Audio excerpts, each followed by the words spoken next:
We were bullshitting too long.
Here locally in the community. Make sure y'all go check out Kneecap Body by Jeremy Smokin.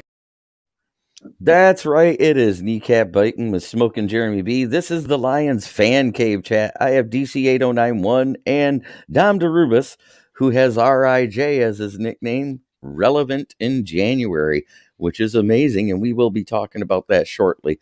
How's everybody doing tonight? Pretty good. Tired. I got into a bit of a scuffle last night with two different kinds of 1800 and 2 shots of 99 butterscotch. Oh. Did you win? I did not regurgitate, and I made it to work on time. So that's a win. I guess that's a win. That's like kicking a field goal at the end of the game to win. Right. Get those points. Just get the points. Yeah, if you work from home. That being said, we got a couple comments already. We got Brian Three Cushion, also known as Brian Roy, says, I'm here. Hi, fellas. Patty Grimes says, what up? Stephen Bauer says, greetings from Flint Town. And James Burgess says, that's a win. My female counterpart, not so fortunate. Oh. She had 3. She had two, that's what that was about. 2 apples and a... 2 apples and a cherry. My fault, I guess. So, since we last were on, I've gained 3 more subscribers. I'm currently at 212. Nice. Don't forget to subscribe, like, and share. Check out my editorials at www.southfloridatribune.com. And at any time, we will answer viewer comments and questions.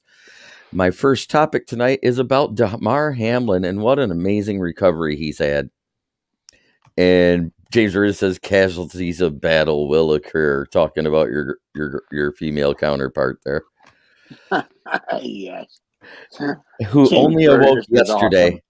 He was FaceTime chatting with teammates today, less than 12 hours from having that ventilator removed from his throat. He's literally a soon-to-be walking miracle.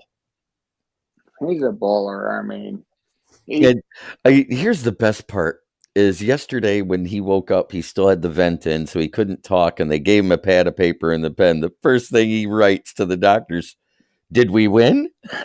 Yep. And the doctors replied, you won the game of life. Yeah, I don't think he would care about that. He was worried about the game. Patty Grimes says, Hamlin, thumbs up, prayers. Terry Hoffman says, keep it up, Damar. Absolutely. That being said, let's get into some Lions topics, and I think these are some good ones. Jamal Williams is 6 yards away from hitting 1,000 yards and the first running back since Reggie Bush to do so. What do you guys think about that, DC? Easy. I mean, Jamal Williams is... I mean, I have to... Exactly. You're struggling to say something nice. No, I'm thinking there's Billy, there's Barry, and then who's the best, most steady running back that we've had? I love you, DC. Don't do this. He's not that steady.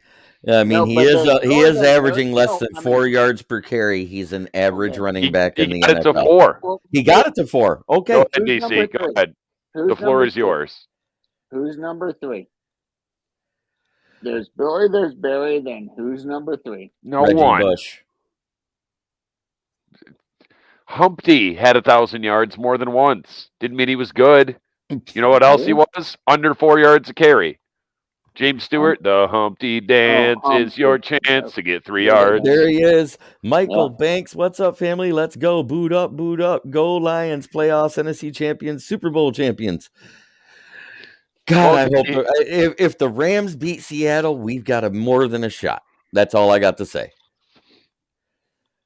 K9 and is Terry better Hoffman than... says, make it happen, first play of the game. Patty Grimes says, Billy Sims. Re-signing Williams is one of our top off-season priorities. It depends on how much he wants. The words out of my mouth. So here's your qualifying question, DC. Would you give him $7 million a year for 3 years? I give him $7 million for 2 years. Would you give him more than that? Would you give him more than 8? What, $8 million for 2 years? Would you give him more than 8 for 3 years? No, I'm just talking 2 years. He's not going to take a 2-year deal. James Beer just brings up something here. Jamal, who's going to offer him that? No one else is going to offer him that. Oh, somebody's going to because of the 15 touchdowns. Cool. Someone else. Jamal is a beneficiary of the Goffense. No knock on him because he works his ass off, but imagine Behan or somebody like that in his offense. Everybody wants Behan Robinson, but we will probably have to spend that second first-round pick on him or the first second-round pick. And I don't want to do that. I want somebody third-round or later. I don't either. If we probably have to replace Swift too, everybody.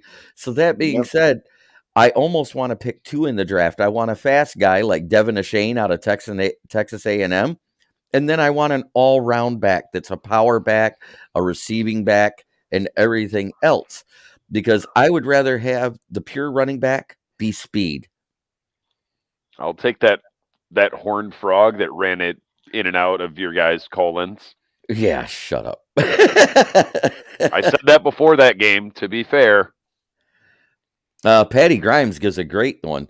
$5 million with incentive-based contract. That way he keeps up his play. I said that before, too. Yep. Incentive-based and a lot of signing bonus, so it's a low cap hit. You know what? Yeah, I'll give him 5 and be like, hey, guess what? You can have 10 for this year coming up if you lead the NFL in rushing touchdowns again. And it's break 1,000 yards. You split it between the 2.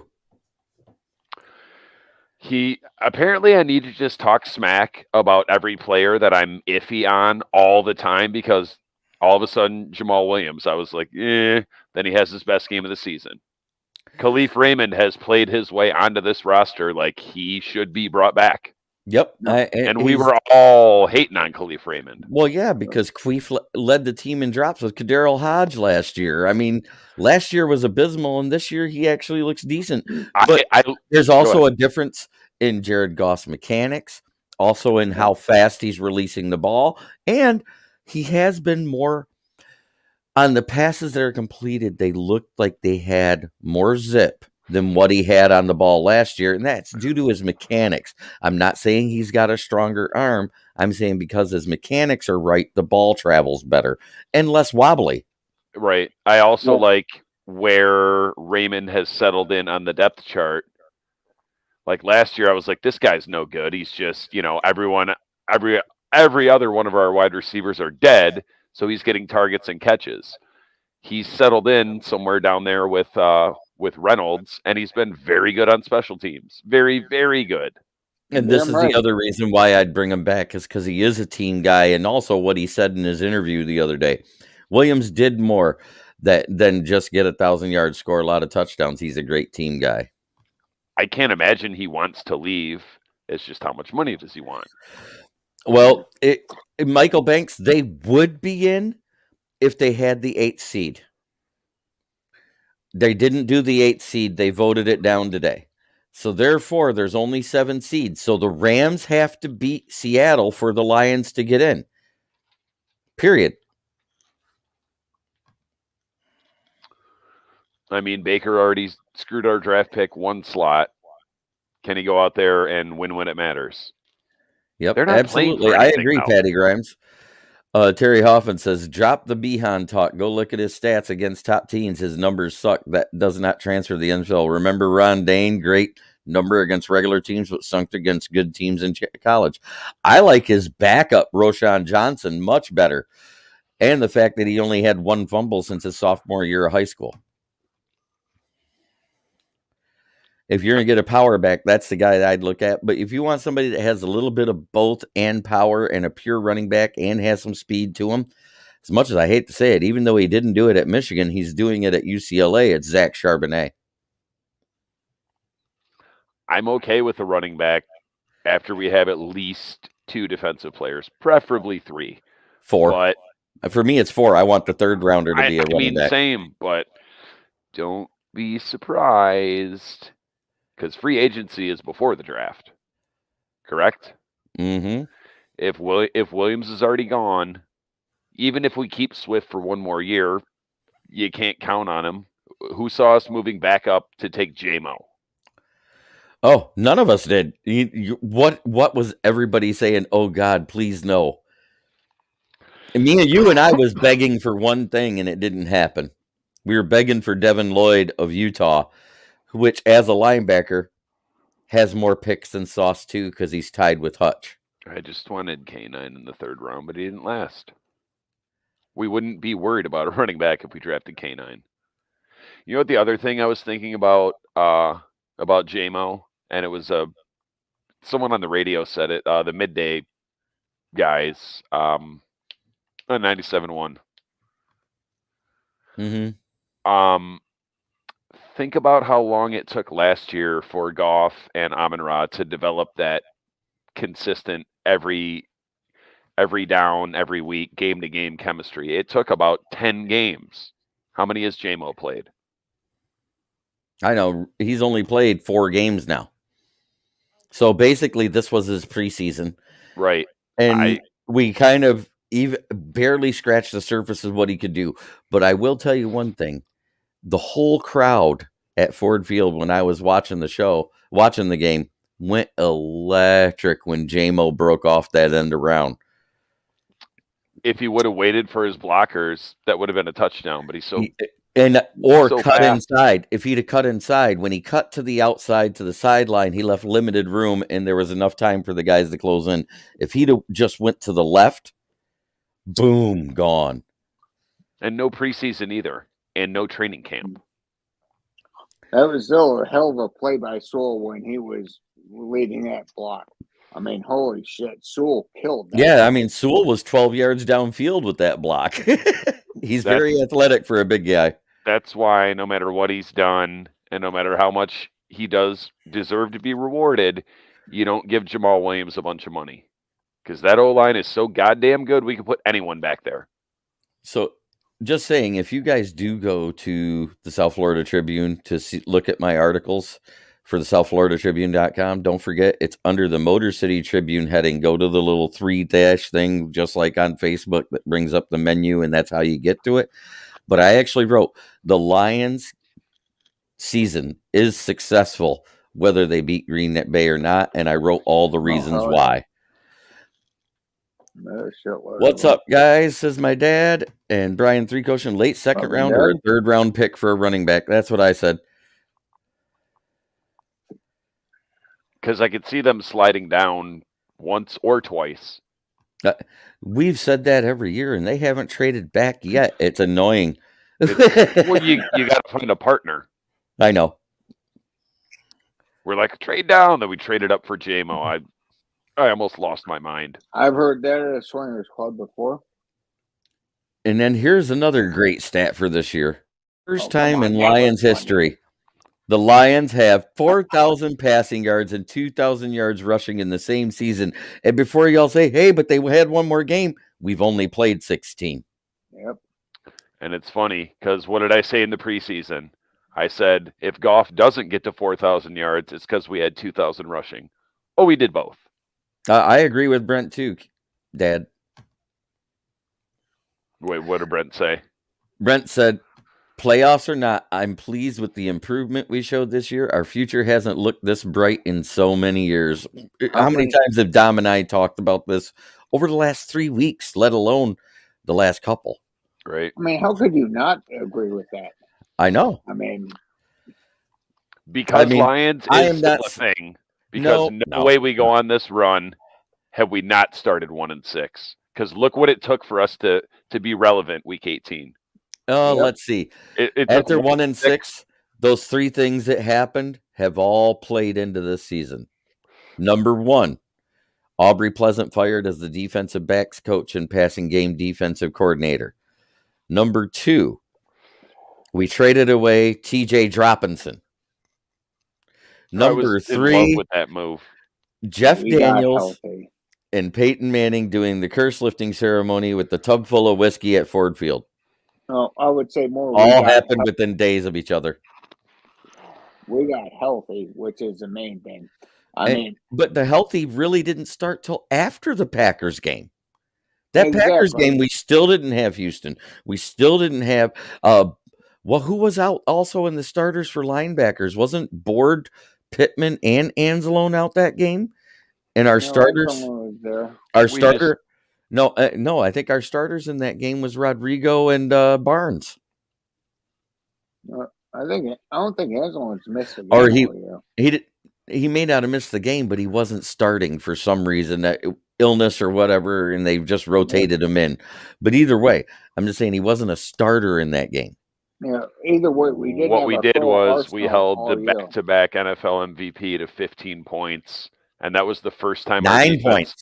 9 points. Yeah. Oh, yeah, it was 15-9. So we were watching that game. I'm like, it's a race to 10. Yep.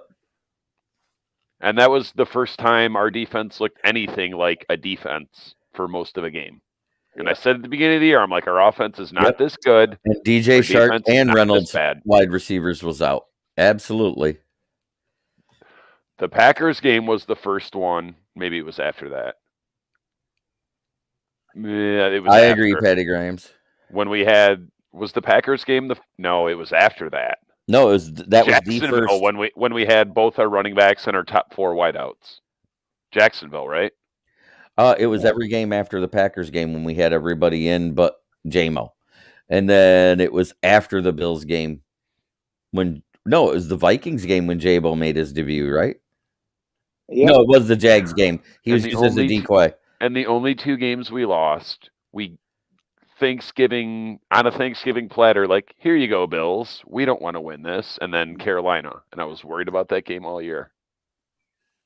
And Terry Hoffman says he disagrees. Not been a great season. To me, this has been a great learning season for the players and coaches. Yes and no. I still think it was a great season because they turned it around. At 1-6, did anybody see them getting to 8-8? Exactly. If you say you saw them getting to 8-8 at that point, when I only saw a maximum of 4 wins looking at the schedule, and Dom and I broke it down, and I said, for some reason, I got us beating both of the New York teams. I said that right away. He said the Bills. I said I don't see that one, but I did see the Jags game at the time. And I was worried about that one. And I was worried about it too, but I saw them beating the Jags, and I said we will beat the Vikes. That was the 4 games I saw. Yeah. Same old Lions, I'm not sure. Because Lions, less sure. Carolina, that was a because Lions game. Thank you. 8-9 would be a successful season, but it'd be more successful to keep Green Bay out. And you know what? They're saying this is our playoff game, whether we can get in the playoffs or not. Because that is their goal. They want to knock Aaron Rodgers right in his damn mouth. Fuck that douchebag. Absolutely. And Aaron Rodgers. And of course, Bill the Packer fan. He's the most overrated quarterback ever, but I won't. Yeah, he wasn't the most overrated quarterback ever. That's Troy Aikman, Joe Namath, Terry Bradshaw. I take all of them over Aaron Rodgers on my team any day of the week.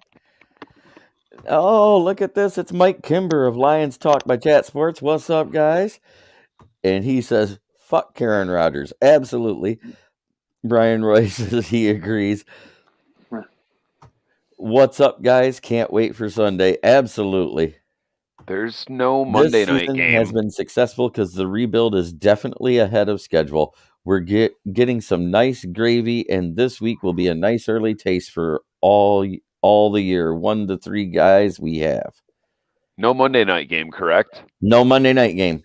So we are the last primetime game. We play in the season finale of NFL football 2022-23. What network is that on? That is going to be on the NBC's, the Sunday night game. Okay. Right? Isn't it NBC that does the Sunday night games? I can't remember. With Al Michaels and whoever? Oh, no, Al Michaels went to Thursday night. It's whoever else. Chris Collinsworth and... Oh, God. Whoever. At least it's not Aikman and Buck. Yeah, it's not Joe Fakeman. Joe fucking Troy Fakeman. Both pantsless.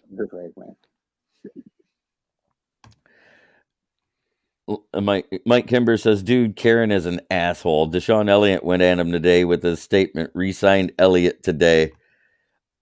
Oh, yeah. Mike Tirico and my dad verified it is NBC. Tirico's from... and Brian Tirico says, fuck Acme Packing Company. Yeah, beating Green Bay is the next step to becoming a winning team and franchise. Yep, game 272 is perfect. Honestly, the flex was a foregone conclusion. If you listened to me right when we saw the schedule. I like Tirico too. Because I said, the Packers, week 18 in Green Bay. That means they think we'll be relevant. Yeah, you said that then. I did. And I sat there and go, so my 7 to 10 win season sounds a little more feasible now. And you said, yeah. Didn't look like it when we started 1-6. No, I almost lowered it. I think I did for a week. And then I said, no, you know what? They're going to turn it around just before the game happened on Sunday when we beat the Packers. I have to excuse myself. Mike Kimber says, I have a feeling the Lions may whoop that ass hard on Sunday. Just feels like it with the disrespect the Lions getting this week. Absolutely. Hey, who's the country singer who does the Sunday night song? Carrie Underwood? I don't know. I believe it's Carrie Underwood. Okay, yeah. Andrew Merklinger. Every time Chris said, so here's a guy, take a shot. Chris Collinsworth. I know he's talking about. Lions have 5 wins at Lambeau in my lifetime. Time to make it 6 on 10. You know what's funny is that there has been 4 since Stafford was a Lion to begin with. Yeah, I mean, not like we haven't won at Lambeau. We've lost terrible games. So I'm trying to figure out how old Stephen King is. The author? No. This is Stephen King that used to comment on Facebook all the time. Sarcasm. Yeah. I know how old the Stephen King, the author, is. He's been writing since I was a little kid. Yeah, he's in his 60s. He's probably in his 70s by now. And here we go with the bots. Done. Will Vogue, Samson says, Jeremy. Will Vogues. If we can open a can on the Cheezers, it would force them into rebuild mode a season early from their perspective. Yep. Have you guys seen any of this quarterback carousel thing happening? Or like the predictions? Like Rodgers isn't going anywhere. They can't. The cap hits a pumpkin atrocity. Unless we kill him. Oh, look, it's fake Rico Beard coming in. If you go down there and lose, I'm lighting into your ass, Monster Lions. DC 8091 on his 10th beer. I think you're light. I think he's closer to 18. Rico just wishes he was me. I'm his 90, 91, 2015, 2017, 2018. Oh, wins at Lambeau? Yeah. Yep. Is that Nick Kroll or Dom DeRubis? Bill Vogel says. He swears I'm Nick Kroll. Baby Jeffrey, forever unclean. That being said, I still think this season was very successful. Win or lose. It is, as long as this game's competitive. And I want to reiterate something that I said on 97 won the ticket this morning with Stoney and Jensen. Oh, you got on? I called in. I sit there, it goes, you guys talk about the 5.3 yards per carry against the Lions. You're forgetting that over 2.6 of those yards were running quarterbacks. It's not running backs we have a problem with. I sat there and said, the only running backs that ran all over us was New England and Carolina. Mm-hmm. Yep. I said, we held the Bears, their running backs, totally under 100 yards between both games. We held the Vikings in both games combined to 126 yards. And for I know you are, because you've been doing well. As a matter of fact, they just showed during the last 5 weeks the QBR for Rodgers and Goff in a meme that I saw. Jared Goff has a 113.2 QBR over the last 5 weeks. Karen Rodgers has a 97.3. And more because if he has one, he has more, because Jared Goff hasn't thrown a pick since, I don't know, the leaves were on the trees. Yep. The Carolina backs and some juice from Seattle. The Seattle game, it was more evenly balanced in that game, and just by the time that they started running the ball, we were already gassed on defense. It was Rashad Penny. And it was Rashad Penny. Just like last year. I know. He died. Yeah, we know he's not like Rashad. I've seen this movie before. Andrew, I said something about this on Monday's show that it wasn't Cleet Blakeman, so... Yeah, no, it's not him. It won't matter. The officiating crew won't matter. Will Vogel says, my favorite song is The Bears Still Suck, The Bears Still Stuck, The Bears Still Suck. And they do. And they think they're going to get... By the way, anybody got the Bears beating the Vikings backups on Sunday? What was the other one I saw? Oh, the Jets and the Dolphins. It's the historical matchup of Skylar Thompson versus Joe Flacco. And now let's talk about a young guy becoming legendary in Detroit. Amon-Ra St. Brown is really becoming a Lions legend, one of 6 players with 100-plus receptions in a season. 3 of them was Herman Moore, 1 was Perriman, and the other 1 was Megatron. That's some pretty rarefied air to have yourself included in. And I said if Herman Moore could have played as long as Calvin Johnson did for the Lions, he would have had records Calvin wouldn't have touched. Yep. Herman Moore's catch record stood for a long time with Scott Mitchell at quarterback. Right. And it took one of the... Will Vogel says the Bears couldn't beat a Pop Warner team. It took Peyton Manning and Marvin Harrison to break Herman Moore's record. Right. Amon-Ra needs to buy a house in southeastern Michigan. Absolutely. And turn it into a Hall of Fame. For Lions. He was a college champion high jumper. I mean, he was a badass in track and field at UVA. I mean, he was a fucking beast. Herman Moore, I mean... Hey, put it this way. This is how much I think this game means this weekend. It'll be a clothing optional show on the post-game show on Monday if we win. A playoff spot. So wait, if we are you bringing strippers, Jeremy? I mean... So like the 1, 2, and 3 seeds are not locked up yet, right? Deshaun Elliott says... We're not having 3 guys closing optional, just saying.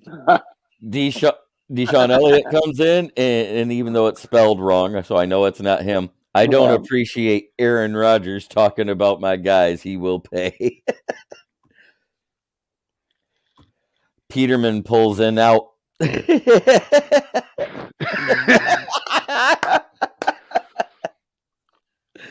Didn't go in, it just tapped on the surface. Yeah, that would be so Bears. Well, Vogel says Bears couldn't beat a Powder Puff Girls team or a flag football team. That being said, what do you think about that with Amon-Ra joining that group? Expected. I mean, at least after his rookie year. I mean, when he was drafted, it was like, oh, that's an awesome pick. And since then, he's basically earned that spot easily. Hey, Dom. I mean, remember when we didn't take him in the second round? I said, we're not getting Amon-Ra. Mm-hmm. Yeah, I was expecting him to go earlier. And my dad says, who was the wideout worth more when they both had over 100 catchers? So it was the first time in NFL history. That would be Mr. Brett Perriman, Rashad Perriman's dad. Yep. And guess what? If he wouldn't have had 6 drops that season, Johnny Morton would have had over 100 receptions too. He ended with 96. And then Perriman left, and then it was Herman Moore and Morton. And funny because and then they both went 2 to years Kansas after City that, and did nothing. Wait. And then 2 years later, didn't we have Peg Leg Crowell with Morton before he left? Yes. Yeah. Peg Leg has one of breaking the news rookie records. Lions running back Jamar Jefferson wants a trade. He'll probably be cut in the offseason anyways. I forgot he was even on the then team. After that, no one drafted a wide Why is he not getting any run? First round because he has sucked. Oh, that's true. I mean, when you get 4 carries in one game in the preseason and you fumble 2 of them, you're not doing good. Speaking of Amon-Ra and then Houston this year, I just want to know who's our 5th or 6th round absolute steal of a pick going to be next year. Bryce Ford Wheaton out of Virginia. Oh, you mean West Virginia? West Virginia. I mean, yeah, that guy. Oh shit. Agent Zero. I would actually pick him. If we got him in the second round, I would not bitch at all. But he's slated to be a day 3 guy. I looked every prospect ranking. They got him in like the 200s for wide receivers. Which is why I would take him and just say, we got him and let him sit there and develop because he's a junior. So he's going to need an extra year in the system. James Burgess, damn it, Jeremy beat me to it. Tall with good hands and matters in the red zone. And he has speed. Oh, fuck yeah. I don't think he'll go that high. He says, win this game, and I would literally kiss Goff's butt. Pucker up, Buttercup. It could happen. I'm the only guy following the stream. Back to what I was saying. They were talking about how the Lions give up 5.3 yards per carry to running backs. I was like, not so fast. Running backs actually only average 2.7 yards against the Lions. The rest of it was running quarterbacks. Yep. And it makes sense. Let quarterbacks run because if we hit them, it will take them out. See Chicago. DC, clean your camera. No, it's because he's outside on a porch. He's getting a glare from the porch light behind him. Dude, I'm on a fucking MacBook.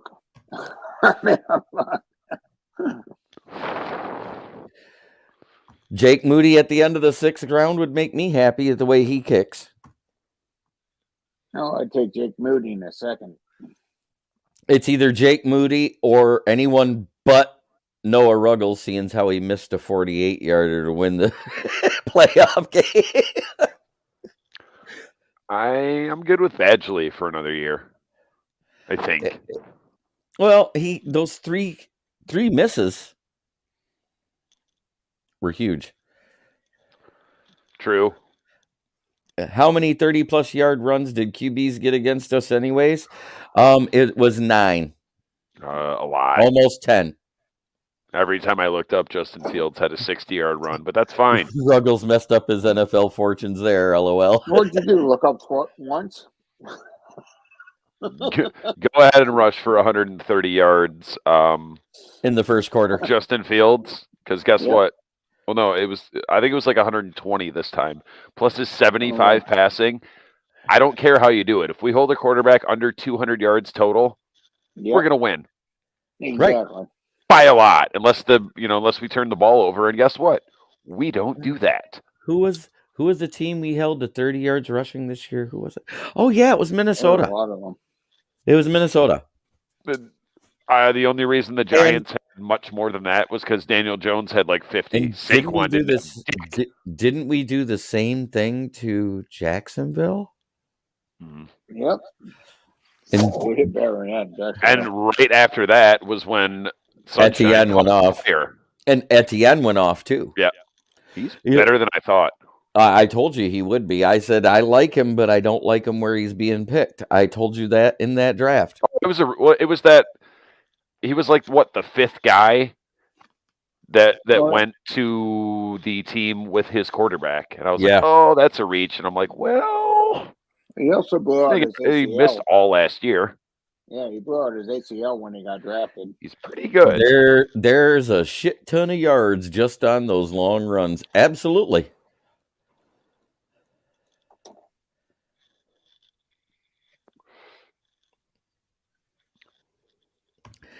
I think Fields would be fine if they had a no line and receivers. I really do. Just from what I've seen in other games when they were doing well, and the O-line was actually protecting them, which only happened in 3 games. It sucks for them because he didn't even have a ghost of a chance to develop as a passer this year. He's running for his goddamn life. Running for his life. Darnell Mooney went down in week 7 or 8. They traded for Chase Claypool, the top 5 receiver, only if you count from the bottom up. Yeah, I would still like Lamar Jackson. Or if you ask him himself, he thinks he's a top 5 receiver. I'd still take Lamar Jackson over Justin Fields. I don't think Justin Fields will ever be as good of a quarterback. I don't know. Jackson. I'll tell you what. You put Justin Fields on this team with this O-line and these weapons. On the Ravens? Fields on our team. I said if you put Justin Fields on our team with our O-line and our weapons. Fields has a stronger arm. He has a less inaccurate arm. I mean, at one point, it was Geno Smith and Justin Fields as most accurate quarterbacks after week 4. Lamar Jackson, like, sorry, not sorry. That dude's just not very intelligent. No, right. I'm not saying he is. I'm just saying he's better than Justin Fields. Lamar Jackson. I think they're on. I think they're very similar so far. I think Fields has a higher ceiling. If Lamar Jackson was as good as he was, they wouldn't have lost those double-digit leads in the fourth quarter 5 times while he was the starter. Yeah, and Justin Fields wouldn't do any better in that situation. Baltimore's O-line's a lot better. A lot better than Chicago's. Yeah, weapons, it's a wash. Yeah, but I mean, neither has any. But that's the thing. Bateman has the health concerns that Swift does. He can't stay on the field. Right. You got the one guy, Devin Duvernay, who does stay on the field a lot, but tends to get sick for 2 games a year. Right. Their tight end, sweet. They have a great tight end, but he hasn't stayed on the field this year. Right. But really, that backup tight end, I told everybody he was going to be good coming out of college. I knew it. But really, would you take Justin Fields over Lamar Jackson on any day of the week? Because of the youth and the price, yes. Yeah, because I think we've seen Lamar Jackson's ceiling. I think we've seen Justin Fields' ceiling, but I don't think so. No, not at all. There's no weapons.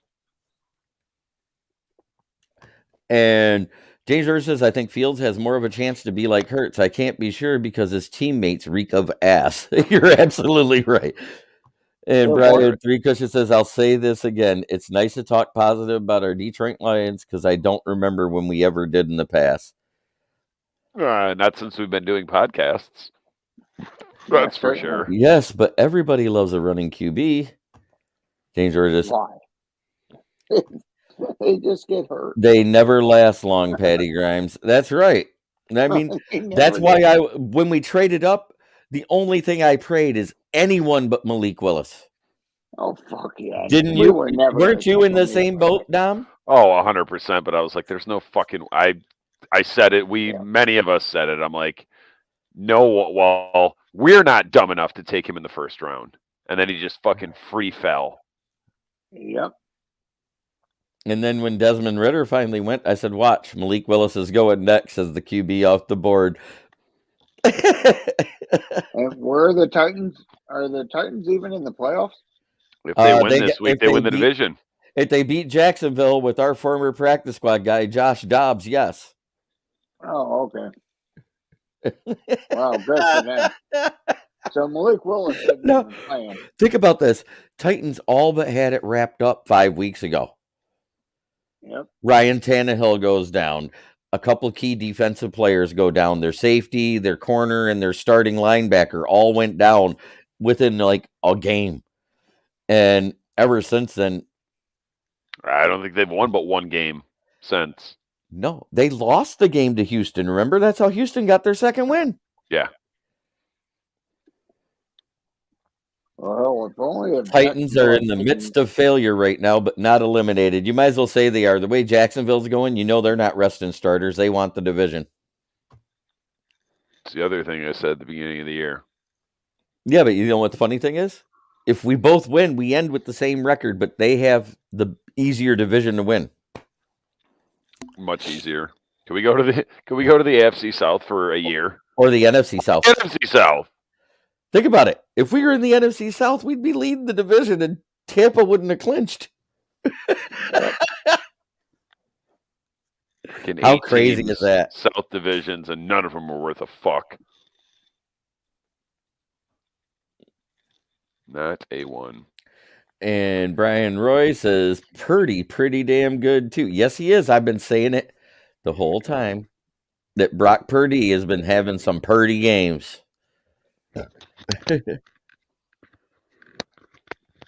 Always good to see that. James Burgess says, I'd bet a mortgage payment on Jackson that game, except the mortgage is paid off. F you, Citigroup. One of the big sports groups I'm in, I was like, James Houston is the steal of the draft. Everyone's like, Purdy. I'm like, it doesn't matter who the quarter. Any one of us three could go hand the ball off. 15-yard passes. And throw it to Kittle when he's healthy. Kittle and Brandon Ayuk. That's all you need. Yeah. Debo's out for the rest of the year, isn't he?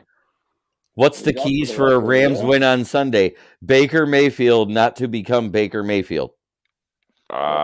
Yeah. Turnover battle, and Cam Akers played well last week. He seems to be rejuvenated. It's win the turnover battle, and Cam Akers needs more rushing yards than Walker. I would say Aaron Donald needs to be Aaron Donald, and Sean McVay doesn't need to be Sean McVay. Aaron McDonald's out for the season. Yeah, he's out. He's out for the year? He's been out for the year since week 10. Cup's been out since week 7 or 8. Yeah. I didn't know Donald was out for the year. Yeah. I thought he was just out for like a couple weeks. And Wagner beats ass on Geno and company. Absolutely. Yeah. I mean, that's really why they win, is because Jalen Ramsey has turned his season around. The first 6 weeks, Jalen Ramsey looked like he went to school with Eli Apple, learning from him how to cover. Yeah, his pass rating was terrible. Right. He was at a point where he was Trayvon Diggs-esque of last year. Without the interceptions. Without the interceptions, exactly. That's such a great phrase. Trayvon Diggs. Without the interception. Amon-Ra. Have you noticed AO is playing slightly better the last few weeks, and Okudah is not? I know why. They switched back to zone. Because if you have a good corner, he can play both. So they're like, okay, we have a guy that's better in man, but he can play zone. And then this other guy's going to get torched, and they'll just pick on him. So let's play zone. Right. Like, Okudah will be okay. Right. And that's why Okudah's been sitting more than starting. You know, when you have a scheme that doesn't fit the player, you make it so the player doesn't have to be out on the field as much. It makes sense. And it fits more of what Will Harris and Amon-Ra did good last year. And both of them are playing miles better than at the beginning of the season, but it's still not good. Yeah, it's better for corners 2, 3, 4, and 5. It's just not for Okudah. Oh, that subject's coming up soon, Mr. Roy. Amon-Ra is this the biggest game Geno Smith's played on? Maybe he'll choke and throw some picks. Yeah, because the last time that the playoffs were on the line for the Jets, remember that? Because it was when the AFC East had a bad year. Yep. And the wild card was between them and the Bills, and they lost to the Bills. Yep. Because he threw 4 picks in the game. That being said, I have another topic to go over before we get to keys to the game for Sunday. Is this the A1 Tyler Center? James Houston has averaged 1.9 sacks so far per game. If he started all 17, it would have been 22.5 sacks on the season. How great is that, guys? Go ahead, DC. I mean, if he were started all year, I don't think he would have made that. I think they put him in. I think putting him on the practice squad and bringing him in at the right time, they allowed him to develop. It's just the development arc, and they put him in at the right time. Yeah, I agree. But, he was coming back off of an injury in that championship game in Division II. Granted, it wasn't a bad injury, but it was enough that it still affected him in the preseason that they medically waived him in that bye week 4 of the preseason and signed him to the practice squad. Yep. He needed time, in other words, between the two of them, but yeah. And everybody says, why is he on the practice squad? We drafted him. I said, well, he's injured. Yeah, and 6th-round picks don't always make the team. Right. And the fact that he's been that good ever since he's been healthy enough to play, wow. I think if he would have played all year, he'd be the defensive rookie of the year. Yeah, and instead of well, I mean, it still could have been him leading the league in sacks, or it could have been Hutchinson, because you would see what you've seen ever since he came back. And that's the thing. Even before he came back, Hutchinson, I've seen his improvement almost game by game. And I said he'd have some big games and some games where it looked like he'd disappear. But look what he's done since Houston's come back. They're playing off each other. Yeah, because once they double team Hutch, Houston gets open. When they double team Houston, in the NFL, Hutch gets open. Talent nor production wise, no team in the NFL has 2 rookie pass rushers that are that good. And you know what else they don't have? A rookie safety with as many interceptions as the rookie linebacker / DN Hutchinson. Yep, and they don't have 2 rookies. Holy fuck, we got a pass rush again. Rodrigo. I said, call me crazy, but I think Brad Holmes should get GM of the year. Easy. Jesus Christ. I mean, if anyone didn't vote for Brad Holmes, they're a fucking moron. I mean, holy shit. I mean, just like we were talking, 6th round, you get Rodrigo and Houston. How many sacks do you think the problem has next year? I think both of them go up. I think both of them go up into double digits easy. Hutch and the problem, because it's going to get, especially if we get that nasty monster defensive interior guy for this 4-2-5. Yeah, I think they have going to be insane. I think they have 25 between them. Paschal also has 9. 8 or 9. And the Aquaras between them have another 15. And then we got Charles Harris coming in rotation next year again, too, because we did sign him to a 2-year contract. And we still have Levi. I still think Okwara is playing his way into a trade situation in the offseason. You mean Romeo? Sweet. Romeo. Sweet. Yeah, Okwara. That's what I said. You in your contract. Romeo or Julian Okwara, No, not Julian. Julian's a rookie contract, and I believe that's up after next season, because he was drafted the same year as Swift, right? Yeah, pretty much. Yeah. Yep.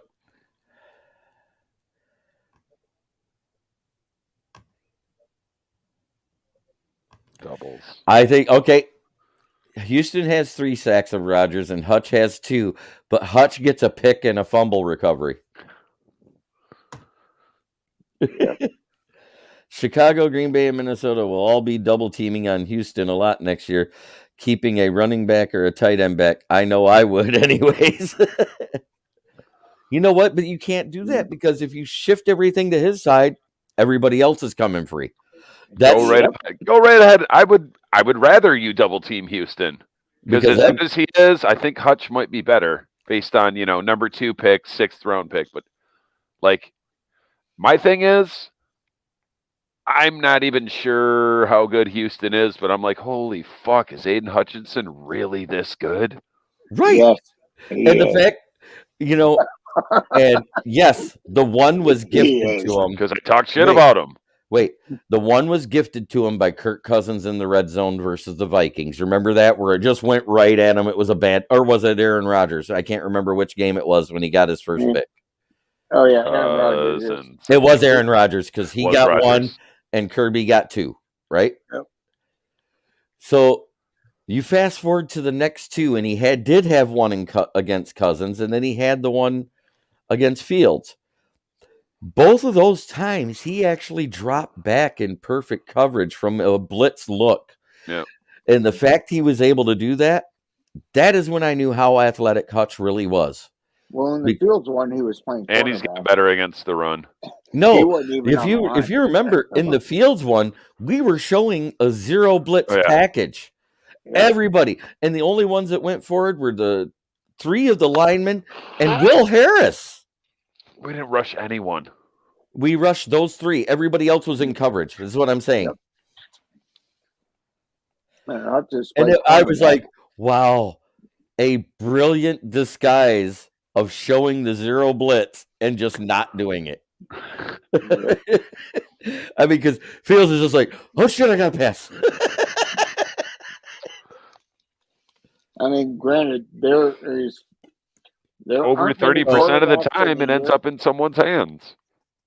Yeah, there aren't many quarterbacks in the league that we could pull that off on, and Justin Fields was one of them.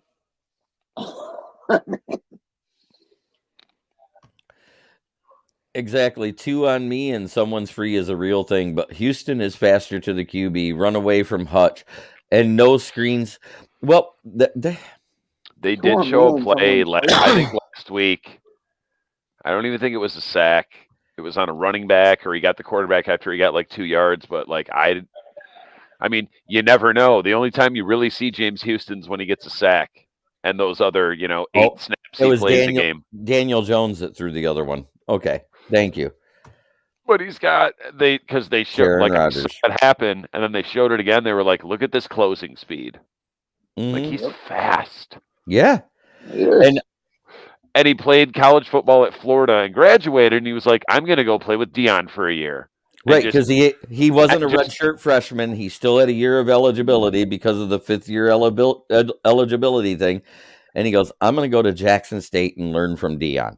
I think he went and, well, I mean, not even a thing. I know he went and ate D2 quarterbacks and running backs for lunch, but he was like, I'm going to work on my techniques. Yep. Bo Gagrius comes in and what's up, y'all?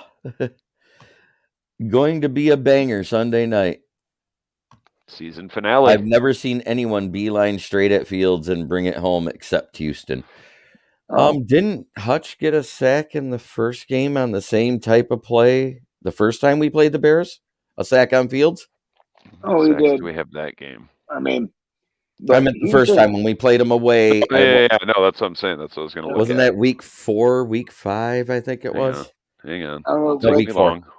When Houston drove the only thing I don't like about Bleacher Report, the shit is slid across and you got to knock him down. That was one of the greatest sacks I've ever seen in my life.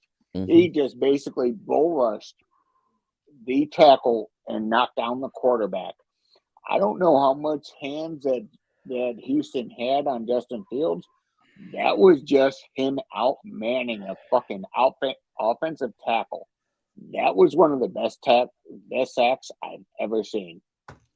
And Brent DeWitt says, I loved it when Houston went from coverage to getting a sack on Justin Fields. Yeah, that was great. Yep. I mean, maybe that was how about that we're talking about 2 great guys, and if he could have played enough games, Justin Fields would be right there in the Rookie of the Year conversation too. The 3 sacks against Chicago the first game. Annalise, Jared Davis, Jeff Okudah. Oh, that's right. It was Okudah. I remember that. Why don't, especially since most of our corners suck. I mean, we don't even have to now. That's the great thing. We can get pressure with 4 or that 5th guy. But when we were bad, I'm like, corner blitz, safety blitz. It works almost every time if the guy gets there. We haven't swept the Bears in over 6 seasons. It's been that long? Over 6, so 7. Yeah, because they were 9-1 against us at one point. Jesus Christ! Before we played this season. I would have to go back and look, but I'm pretty sure in 8 divisions I picked the basement dwellers in 7 of them, at least 6. And the one that I was the most sure about, other than the Bears, was Denver. Everyone's like, so I'm like, it's Denver. John Elway is still there. Russ is cooking. Russ is cooking, but he got it out of Doc Brown's Time Machines, Mr. Fusion. Russ blew up his house trying to make some Easy Mac in the microwave. Oh, come on now. Here we go again. More bots. Just a second, guys. Have you seen what his cap hit is like next year and the 2 years after? Yeah, it's horrible. It's like 45, 48, and 54. I would just fucking turn out the lights, kiss the wife and kids goodnight, and just be like, can we not play for 3 years? Yep. Did you catch that reference, Dom? Huh. Whatever Russ is cooking came out of the Mr. Fusion in Doc Brown's Time Machine. Yeah. Oh, yeah. Banana peel, Miller High Life can. Oh, like an egg carton. Bo Gagrius asked us a question. Seeing a lot of mocks with the Lions drafting Breesy now. What do you guys think? Breesy is capable. If we can get Carter, though, I like Carter a lot better. But I did see Carter get gassed against Ohio State. What if we were like 5 and we traded something and our 5 to get to 4 to get Carter? I'm saying Breesy might Anderson. Be yeah, they're both the guys we really want are going to be gone. Had a horrible bowl game. He committed 6 penalties. He missed on 4 tackles. What I tell you about those Alabama? Oh, if we get Joey Porter Jr., I'm happy. They all peak in high school. 4 of them get better in college, and they weren't highly recruited. 2017 and 2018, we swept the Packers. Yeah. Last year of Caldwell, first year of Petrasha. We're not winning this game, if it matters. We're winning this game. We're winning this game. We're not winning this game. We're winning this game. We're winning. We better be up. We better be up 17 points with 2 minutes left. 16's not enough. 17. If we lose, it's same old Lions. It can't be same old Lions. Just because of the turnaround this season. Okay, you're right. My buddy was like, okay, if there's an extra seed and we still lose, that's same old Lions. That would be. Right. We gave him an extra. Bo Gagrius says we're winning with exclamation point. It's funny. I mean, I'm not surprised with us, but with them, even as good at the Wheaton guy. I haven't heard about him for as long, and he wasn't as far down the boards, so it's not going to be like me and you and everyone, every Lions fan was up on Christian Watson for, like a year? And then I looked into his stats deeper, and just before the draft, I said, man, I didn't know he led all of NCAA in drops when they had Trey Lance. He kept sliding out. Yep. Yeah, that's why I wanted him to be a running back. The live stream for the game will be great. I can't wait. Yep. We're beating the Fudge Packers. And we should. Yeah, fuck Aaron Rodgers. Come on. How? We are not the same old Lions. That's true. How do we do that? What? You're telling me we're going to beat the Packers? Yeah. Week 18. There. And the game matters? Because wait. Overcome 2 of those. Okay, what major changes? Wait. Let me finish. Let me finish, DC. Okay. What major change happened in 2019 in Green Bay, which is why running backs do better now? Heated field. The heated field. Yep. There hasn't been but one injury late in January and February during all these playoff games they played. There's only been one injury, and it was a Packer. You know what's funny? They set up that whole team for the post-Rodgers era. Then they gave them that money, and now they just might barely scrape in, and it's like I said, two-time defending MVP. I like this. We're not going back to SOL. We are NFL, the new fucking Lions. Ooh, yeah, I like right, that. Brandon. I'm getting that on a hat. You fucking lying. Going to Lambeau and winning matters either way. Absolutely. We need to just copyright that now. Yep.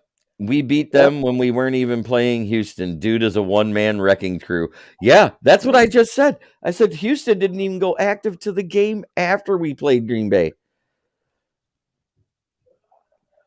We would get sued, but we'd make a bunch of money first. Like that's a fire melon kind of thing. Or Joe must go. But then as soon as I got some noise behind it, he got fired 2 weeks later. As long as we don't use these NFL type of something a little different. All you gotta do is like big block letters and go NFL New Fucking Lions. Yep. I'm getting the shirts done. I'm gonna get the shirts done. Who wants a shirt? I like that. I'll take one. Could be like here's what you do. Brian Roy, Dom, I'm telling you, we are beating the gosh dang Acme Packers. We have Dan Campbell, Houston, and JMO. James Burgess says he wants one. Who's in? Because I will get them made up. I will get them made up. I will post the link, and that'll be the first apparel done with Kneecap Bite with Smokin Jeremy B. And I will get the Dan Campbell eating a kneecap logo put right above it. Mark me up for 5 of them. The heated frozen tundra. You want 5 of them? Yep. What size, DC? Extra large. That's where I'm at. Yep. I like extra large because I don't like things to cling to me bad. Well, I'm not. What size you need? 2X. What's the line? There is no way you 4.5 to Packers favorite. So what you're saying is we lose by 3.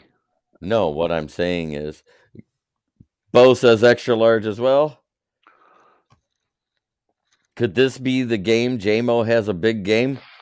Could, but I'm not going to say that because he hasn't played much and he's still learning the verbiage in the NFL. He's not. That chemistry's not there. Yeah, the chemistry's not there. I mean, Amon-Ra played early in the year last year. Everybody says, he had to stop and wait for the football. I said, did you not see the shocked look on his face in that Minnesota game when he got free on that play action pass? He looked back and he's looking for the safety and he goes, there's no one there. He just waves at Goff. Hey, Goff just flicks his wrist. It gets right to him. He walks in. I mean, no one could have thrown a better pass on someone that wide open. It doesn't matter. It just had to be anywhere in a 30-mile radius. He would have caught it and walked in. It looked fake when I saw it. Dom needs 2XL to fit over all his doubt. That's funny. Tell me how. That is funny. Right. Yeah, Panthers beat us in hockey. That game sucked. Oh yeah. Jack Fox could have punted it to him, and it had got there before the safety could get to him. With a 5-second hang time. Jason Cabinda could have thrown it behind his back. Pro Bowler, Jason Cabinda. I like him. You know what? I love our tight ends because none of them are named Hawkinson. And we just had our best tight end season ever. Yeah. And how many of those touchdowns did Hawkinson have? Like 2? What is it? Let's see. Zylstra had 3. Brock Wright's got 2. Mitchell's got 2. That's 7 touchdowns in the last 8 games since we got rid of Hawkinson. Addition by subtraction eventually works. Yeah, I've said it before. If he would have been And as good of a run blocker as he was originally touted. And then 3 weeks later, I heard like, oh, he's not a good run blocker. And I'm like, well, what the fuck? I know. I mean, I think Brock Rice is a tight end. Todd McShay, Mel Kiper, I mean, Charlie What's-His-Face, and Mike Mayock were just screaming about TJ Hawkinson's run blocking ability. If we're being for real, because Wright is an excellent blocker, as is Mitchell, like, how good would Eric Ebron be as our third tight end or second tight end? Well, Ebron couldn't do either.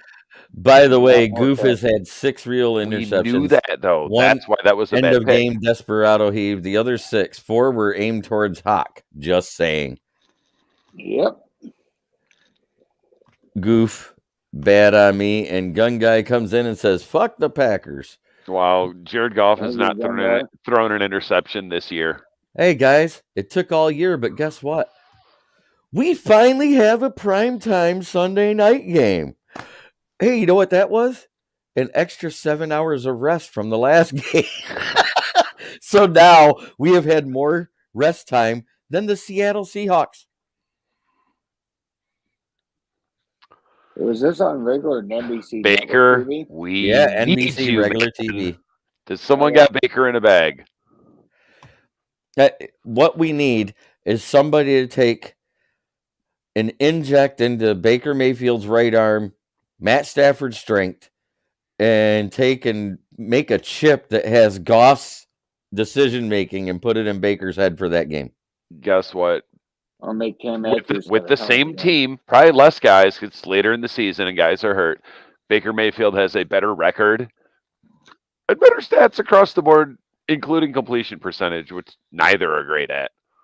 Right. Who did he light up a couple weeks ago? Denver. Oh, well, that's 51-3. That's easy. That's easy. They kept scoring, and I was like, okay, Baker. I'm like, oh, fucking our draft pick, are you? Well, you know what? Go and fuck it up some more. Oh, God. Why do you even got to say his name? After what he said in that tweet on Monday night, I don't even want to see him in my chats. We talked about that for like 20 minutes on the gauntlet. He was ultimately, it was very poorly timed. And by the way, the everything that he said, you can't disagree, but it's Skip being Skip. Hey, you want to know how bad it is? There's talk of Shannon Sharp walking away from the show. Yeah. Well, it wasn't even like he didn't show up the next day. Then he showed up the next day. You see the beginning of the show? Yeah, when he tried to talk about it and Skip kept cutting him off. And he goes, I shouldn't delete that tweet. That's Skip being Skip. He goes, fine, Jen, start it up. He's a great villain, more than once. No, they're just hey, you know how bad Skip is? That when Richard Sherman did his rant on ESPN the last time, we were talking about he was fired. We were talking about that too. The only guy I loathe more than Skip Bayless right now, and as much as I hate to say it because he said good things about the Lions this season, is Colin Cowherd. Oh, stop it. No, I hate that guy. He's a racist thing ever. He's a racist bigot. He's not racist. That's why he's than any other white guy. He's a fucking showboat. He got fired from ESPN for his racism. He's just cashing in. Really? Hey, yeah.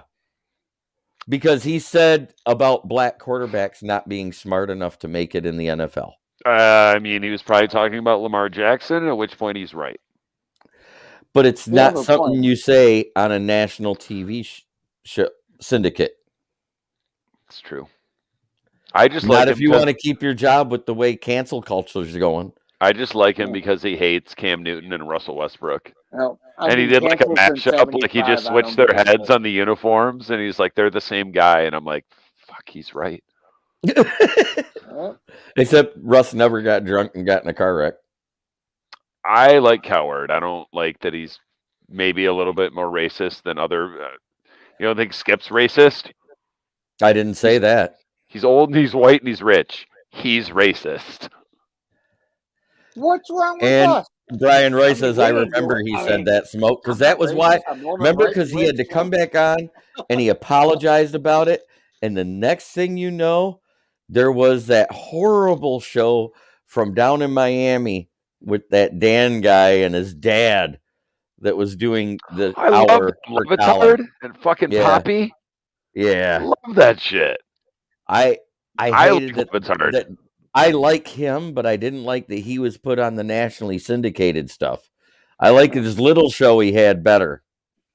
Yeah, he had he had one with Bomani Jones just came on sometimes with him and the dad. Right. And I liked it better when it was in little snippets than when they had that long 3-hour show because it got redonkulous.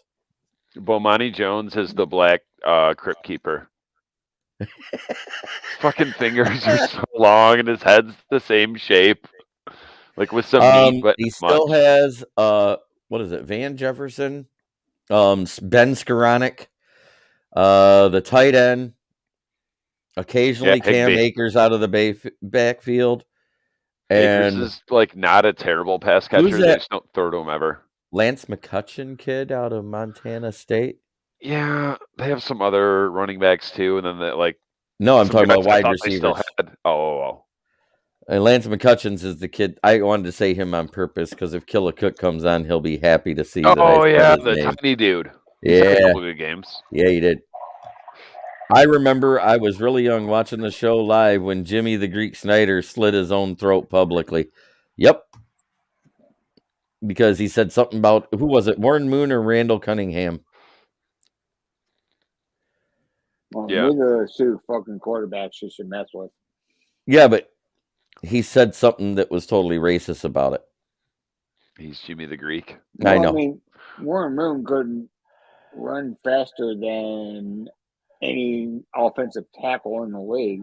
Well, neither can Tom Brady, but he still gets yards when he goes past the line. Exactly, but Warren Moon still picked everyone else. Come on, Dom, that's funny. Everyone else. I mean, Warren Moon was a drop back passer. He wasn't a running quarterback. Anymore, Aaron Rodgers looks like a pregnant yak when he runs. But my point is, Warren Moon's a pocket quarterback. I mean, that's what he was. He was a pocket quarterback. I mean, that was it. That's all he ever was. Detroit football. Awesome. How many touchdowns did Jamal score? He'll be lucky to get one because the red zone defense for Green Bay has improved, and that's where he gets all of his touchdowns, unless he breaks one off. Warren Moon is still one of my favorite QBs, sweetest deep ball around back then. Yeah, he did. And he wasted some, one or two in the USFL and then CFL. Yeah, just one F. Yeah, undrafted. Sorry, accidentally hit the send button before I was ready. I could tell. What did he even say? He said, how many touchdowns does Jamal score in 2 different sentences? Hopefully one. Jamal might get 3. And he said 4 years in the CFL, I think he did. Okay, that's actually why we win. Someone said it to me the other day. Definitely why we win. Will J-Mo make a game-changing play in this game? Yes. How many picks for Detroit defense this time? One. One, maybe 2. I don't think they're going to throw a lot. They're not going to throw it all until they have to. They're going to have to quick. I don't think they're going to be able to. Aaron Jones and James Burgess Warren had a great Jamal arm. Williams and DeAndre Swift. Our O-line's better, a lot better, but theirs in the last 5 weeks, Goff has thrown 13 touchdowns and 0 picks, and Aaron Rodgers has thrown 4 touchdowns and 2 picks. Goff hasn't thrown a pick since last year. I know. And also since the leaves started falling. Yeah. And he only has 1 or 2 fumbles. 1 loss. 2 fumbles, 1 lost, right? Yep. You know how many fumbles Justin Fields has? A lot. 16, but he's only lost 1 or 2. Jamal's touchdowns are getting rare since Goff likes UDFA tight ends in the red zone now. Yeah, right. Score predictions. It's coming up. Yeah, remember the time TJ Hawkinson had 3 touchdown catches? No, me neither. It was Shane Zylstra. He signed. You know what it is? It's redemption for Tanyan and that other guy. Logan Thomas. Yeah, yep. Did y'all see we signed Julian Stanford to the practice squad? Thoughts on that signing? It's a guy that'll fill a need if necessary. And he can't be active this week because we just signed him. You got to be here a week before you can come on the active roster. Someone tell me Rodgers is a dual threat quarterback.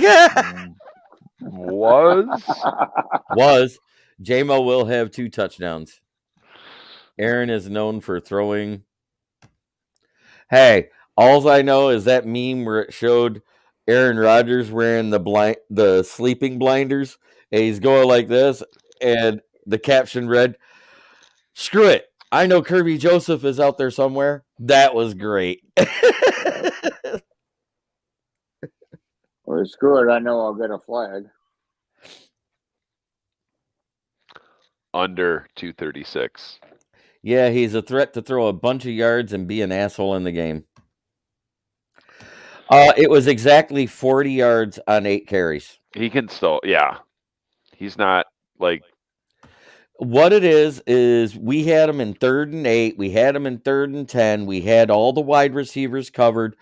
And somehow, some way, we didn't get to him. And when the plays break down, he's athletic enough to get you a first down. He's never going to get you more than 10 yards a carry. Yeah, he's not fucking John Riggins. I'm just saying the way he's smart, though. He waits for the whole side of the field to clear out and be downfield, and that's where he'll run. And he isn't fast. He's just smart enough to get there, is what I'm getting at.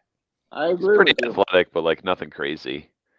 Yeah, but the bitch about Rodgers is like he'll ad lib like because he's just athletic enough to escape, and it's like no, Rodgers hasn't thrown for 300 yards all year, absolutely, because he doesn't have that great of wide receivers, and they already had to cut one that they thought would be a top wide receiver.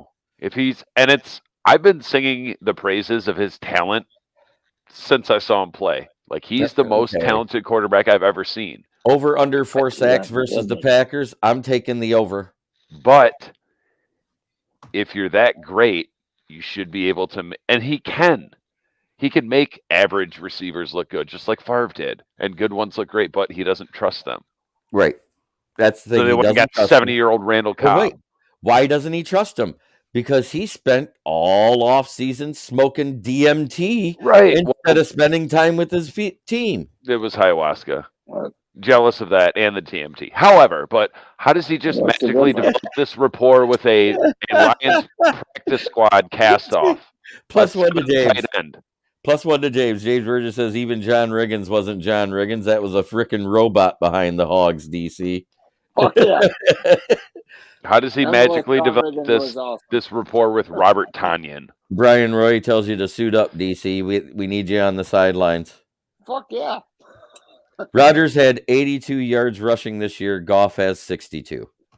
That's the other reason we lost that Carolina game. Jared Goff was our leading rusher with 15 yards. Right. I mean, we couldn't run. We couldn't run. First drive was like, oh, God. And here's the thing. We didn't lose because of Goff, because Goff actually had a great game, threw for 355 yards, 3 touchdowns, no picks. Yep. I thought the all-time single-game rushing... Is the Packers' passing defense still weak?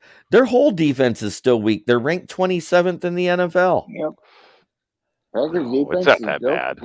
Yeah, it is. Yes, it is. DC mentioned Riggins. I was wondering what Earl Campbell would do with our O-line. Oh, my God. Earl Campbell? Still getting hurt after 7 years. But wait, Earl Campbell behind this O-line? Out of him.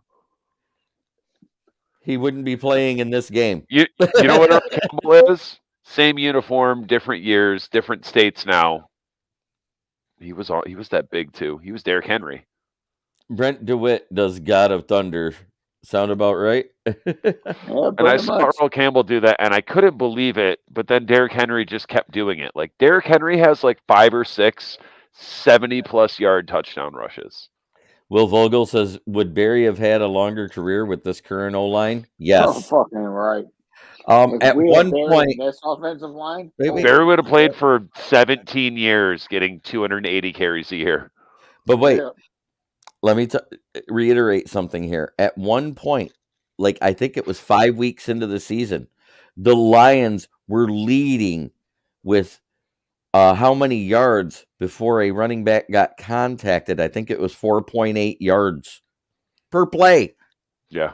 Yep. That's an average. That means some of them were more and some of them were a little less. Barry had good O-lines for a couple years. 2 years. This is the best O-line I've seen in my life, like by far. And yet we haven't seen. So what are we at? 30, we have not 33. 34. No, 34 will be after this week. Oh yeah, 33 so far, but this is our 34th game without our starting 5 playing with a single snap. We're 97% of the way there. James, and we won't see it next year because Vitai's gone. Yeah, that's what I'm hoping. +1 down. Derrick Henry is a throwback from a previous era. He's Earl Campbell. He is. And those are if the creamsicles aren't the best uniforms, the baby Houston blue Oilers. Yeah, those were great. And the Superchargers, but now they have those different ones, and it's like brighter blue, like closer to ours. And the yellow's brighter, and I'm like, no, that's not it. What's that? It's Kendre Miller. He's bigger, but I remember another Horned Frog. That was the closest thing I've seen to Barry. Oh. LaDainian Tomlinson was Barry properly utilized in the passing game. Love those baby blue Oilers unis. The best. Not only Big V will be gone, but also Michael Brockers will be cut. But Andrew, you said Michael Brockers would be good. Dom, you need a Panthers black jersey. I had the if Barry Sanders had a better QB too. Hey, I'll tell you what, Scott Mitchell, his first 2 years here was more than average. Pro Bowler, Scott Mitchell. Right. Yeah, he said his third year in that off season after the second year, he spent it all entering cheeseburger eating contests every day and missing practice. One of those years when we went into the playoffs, his wife left him. Another time after that, she'd come back and left him again. Yes, I remember Mel Gray, Patty Grimes. Yep. Patty Grimes, we could have had Warren Moon instead of Mitchell. Pardon me while I weep over that again. Moon was old by then.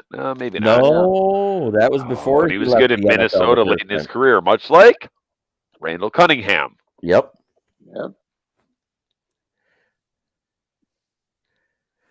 Will Vogel says, I'm still advocating Nate Burleson to be on one of your shows. You get me his contact information, I'll try to make it happen. How's that? Somewhere with the emails, I have the black book. Like, he's not affiliated with the team. Mm-hmm. But I had to pass. 7-10 says, go Lions, 45-20, Lions win. Well, that's more impressive than I would do. Shit. I had done a Zoom call one time because I was at work, and then on the Calvin Johnson one, and he canceled. Wow. That being said, it is time for the keys to the game. What are your keys to the game there, Dom? It's like the same thing it is every week, because every time we do it, we win.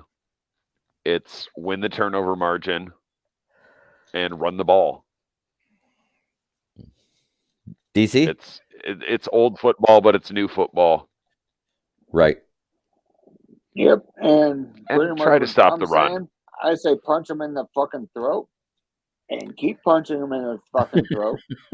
And keep punching them in the fucking throat. And outman them. And we will win. Run the ball, control the clock, no turnovers, get pressure. Yeah, that's pretty much it. But I'm going to go one further. We need to do to him exactly what we did to him in our house. Maintain gap control on the run plays. Yep. Get pressure.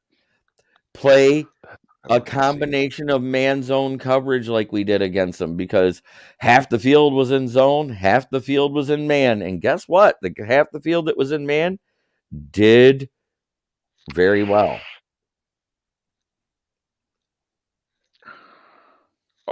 Yeah. If I see what I see here, for sure. Dillon and Jones had 59 rushing yards. Combined. Rodgers had 40. Yep. Right. We held them to under 100 yards. That is terrible for him. 3 picks. Yeah. If we get 2, Goff's not throwing 3 picks.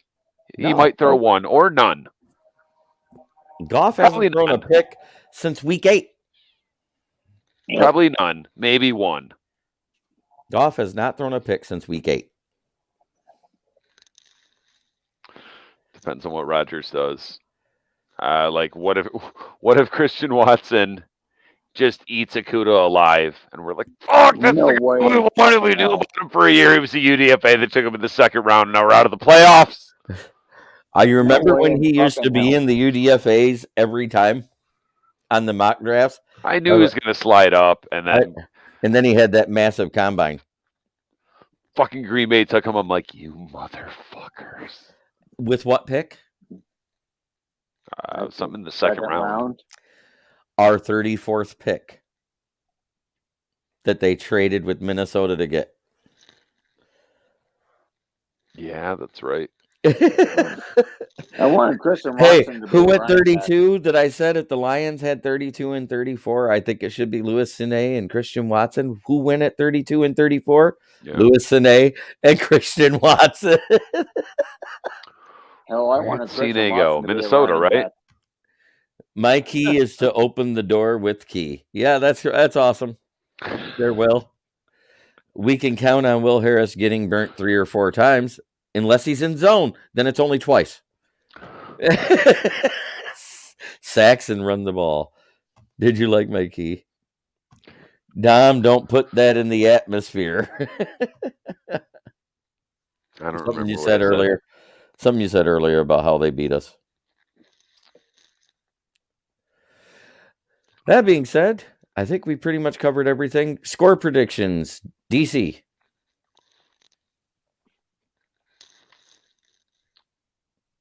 30-14 us, because we're going to get a safety. Is that 3 sets of numbers, sir? 30-14 us. We're going to get 30-14. Wow. Dom? I just got to predict it, like, regardless of what happens with Seattle. No. I mean, it makes a lot of a difference. No. Regardless what happens. 27-24 Green Bay. I'm sorry. Okay. Because Baker's going to help us. I'm going to go a little bolder. 34-28 Lions. Why? They're playing better. We're playing better. Last time we beat them by 6 points, we do it again. Yep. I think we're a better football team. Okay. So Seattle won. So that's why we won? No, we just win because we can. Yep. We're a better football team. That's it. Laughing my ass off only twice. We're better men. Keys, no turnovers, make Karen uncomfortable, hit that whiny little bitch, run the ball, get Jamal more touches, Lions 35, fuck the Packers 24. Damn right. And Will Vogel quotes Herman Moore, you play to win the game. 40-27 Lions, 27-24 Lions. Hatter's House says 45-20. We are that team that can and will. Dan Campbell. 27-17 Lions. 34-21 with 5 sacks, 3 turnovers, and a bathtub full of whiskey. Love it. 41-40 Lions. Dom, you're not a real Lions fan. Lions 31-27. I want the game to matter, so let's hope Rams win. That part. Ask Dom is a Lions fan. He has the PTSD to prove it. God.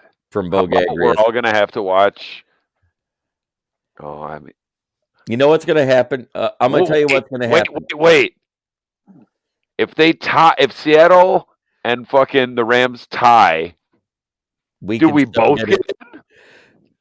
We would both get in regardless, I think. No, because they'd have the edge on the one with the tie. Seattle only has 8 wins. Right. And we wouldn't. So winner. So tie. So if we win, we're in. Period. No. Well, if there's a tie. There's a tie. Brian Roy says 31-24 Lions. Hatters House 70 says, I live in Los Angeles, and everyone here is rooting for the Lions and has been all year long. Who do you trust more, Baker or Kenneth Walker? And Geno Smith? I trust Baker more than those two, the way they played lately. Walker had over 100 yards. Geno's fading. Geno's fading, and Walker's had Geno's wait. Go ahead. Geno's fading, and Walker's had one 100-yard game in the last 5 that he's played. No. Really? You might be right. It's cool. He's still only 3 yards away from passing Dameon Pierce. He's going to have 130 and wrap up that Rookie of the Year. Pierce is sweet, though. Can we get him? You can have Swift and, I don't know, some third-round pick for Dameon Pierce right now. Wait, what was his injury? If it's something bad, then no. I don't believe you about K9. Don't you speak poorly of my Kenneth. He's had some bad games lately. He did. Yeah.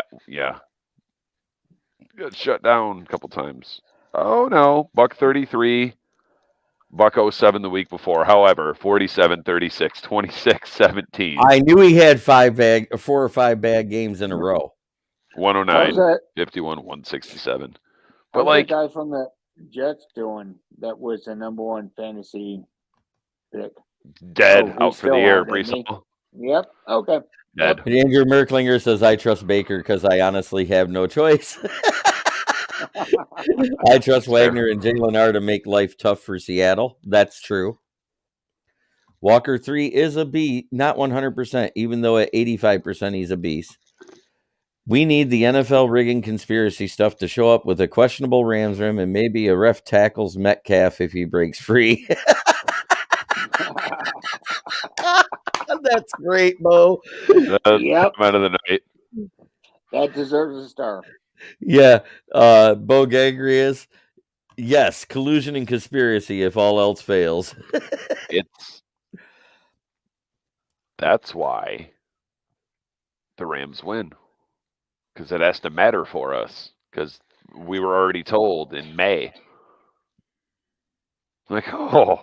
And after 1-6, I'm like, oh, okay, this isn't gonna. And I'm like, well, maybe we knock them out. But I need the Rams to stomp a mud hole in Seattle. Well, that's what we all want. We want this game to mean more. And I want us to win. And I don't want to hear because Lions or same old Lions. I don't. Shut it. No, I'll tell you what. Don't even root for Baker. Because Baker, Geno cancels out. You root for Cam Akers. If he has more rushing yards than Walker, they win. Unless Baker throws 7. James Burgess says the cool thing is we still get Breesy with an LA Rams win. Yeah, because good. Yeah, I mean he'd be the 7th. It's going to be him or Miles Murphy. Either one, I'm good with. I don't know barely anything about anyone under the top 4 because I haven't had to look at mock drafts. I haven't been worried about that shit. Why? Because RIJ relevant in January. Yes. I've been more worried about this. Like, stop it. And I've been writing stop it nonstop lately. I mean, between the DeMar Hamlin thing, how good the Lions have been this season, my game reviews, my game previews, all of that. I'm too busy to care about the mock draft stuff right now. Like we did it once a couple months ago, and it was fun. But I'm like, I don't know anything about any of these guys because I'm not looking at it. Do you remember why we did it a couple months ago? We just got housed by Miami at home. 1-6. We're like, oh, here we go. Who saw this coming? What a roller coaster ride! Fuck, I love this team. I do. Yep. Hey, you love this team. Wait, you want to know what this season was? This was Todd Jones closing Tigers games. Roller coaster. Shaky. Todd Jones closing Tigers games. Captain Shaky. Brent DeWitt says, I never thought I'd say this, but go Baker. Well, and Bo Gagrius, we get the best of both worlds this season. Smoke, are you on Sunday? I'm probably going to join David Pike when they're doing the live commentary stuff. It wouldn't be a Lions season without the roller coaster of emotions. Yeah, but you know what? It was a roller coaster of emotions for 7 weeks. Because we'd see good parts of the game and then we'd be like, oh. Then good part of a game, That's honestly the difference. If the Lions win, Dom has to street naked, according to Andrew. You'd ask him to do that, you perv. I couldn't help it. I'll do it, because guess what? Oh, wait, Dallas is locked in. Yeah, Dallas is locked in. Now, wait. Here's the crazy thing. We get in as the 7th seed. If Minnesota loses, that means we'd either have to face San Francisco or Dallas. Dallas will beat. Stomp a mud hole in them. Minnesota we beat, but honestly, the game I want to see is Frisco. Even though we'll probably lose, that's the game I want to see because we might win. Because that's a top 5 offense against the number 1 defense. And you want to know what's crazy? It's last year. It'll be a fight. We were what as an offense overall at the end of the season? 19th. Yep. And it actually still looked better. If we had a decent defense, we'd have 10 plus wins. Absolutely. If we everybody have a decent defense. Wait. We had a decent defense. If we'd have had it earlier in the season, we'd have had 10 wins. Even if we go 2-4. And if our entire roster had been healthy. We started winning close games. And I was San Francisco and Dallas, we owe payback to both teams. Gimme Purdy. They're going to have to bring the hot dog in after Houston sacks him for the 5th time in the first half. If you remember right, last year with that great D-line that San Francisco still has pretty much all the same players, they did not get to Goff very much. Nope. Frisco has a Pro Bowler like at every level of their defense. Yep. However, after we kill Brock Purdy, we're going to have to send Nate Sudfeld across the field and change jerseys.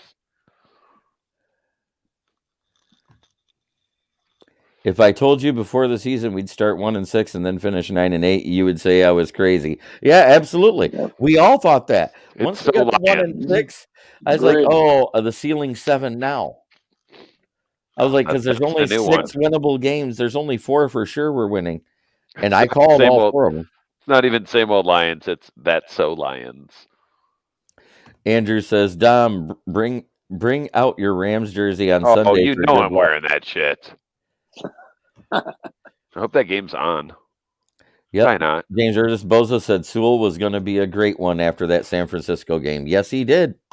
Yep. So did Aaron Donald in the Rams game. So did Joey Bosa. There was a lot of good DNs and D tackles that said, man, that guy's good. Oh, everyone's singing his praise.